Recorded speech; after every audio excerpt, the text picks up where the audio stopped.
NEET UG 2026 paper leak కేసులో CBI దర్యాప్తు ముమ్మరంగా కొనసాగుతోంది. లీకేజ్ నెట్వర్క్ కి సంబంధించిన మరో కీలక అరెస్టు జరిగింది. పూణేకు చెందిన బాటనీ లెక్చరర్ మనీషా గురునాథ్ ని సీబీఐ కస్టడీకి తీసుకుంది. నీట్ యూజీ పేపర్ తయారీ టీంలో మనీషాను ఎక్స్పర్ట్ గా ఎన్టీఏ నియమించింది. బయాలజీ పేపర్ లీకేజ్ లో మనీషాను మాస్టర్ మైండ్ గా భావిస్తోంది సీబీఐ. ఆమెను అరెస్టు చేసి విచారిస్తోంది.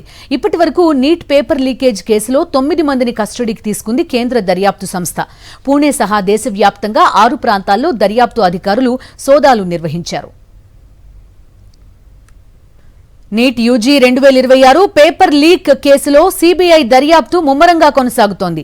లీకేజ్ నెట్వర్క్ కి సంబంధించిన మరో కీలక అరెస్టు జరిగింది. పూణేకు చెందిన బాటనీ లెక్చరర్ మనీషా గురునాథ్ ని సీబీఐ కస్టడీలోకి తీసుకుంది. నీట్ యూజీ పేపర్ తయారీ టీంలో మనీషాను ఎక్స్పర్ట్ గా ఎన్టీఏ నియమించింది. బయాలజీ పేపర్ లీక్ లో మనీషాను మాస్టర్ మైండ్ గా భావిస్తోంది సీబీఐ. ఆమెను అరెస్టు చేసి విచారిస్తోంది. ఇప్పటి వరకు నీట్ పేపర్ లీక్ కేసులో 9 మందిని కస్టడీకి తీసుకుంది కేంద్ర దర్యాప్తు సంస్థ. పూణే సహా దేశవ్యాప్తంగా 6 ప్రాంతాల్లో దర్యాప్తు అధికారులు సోదాలు నిర్వహించారు.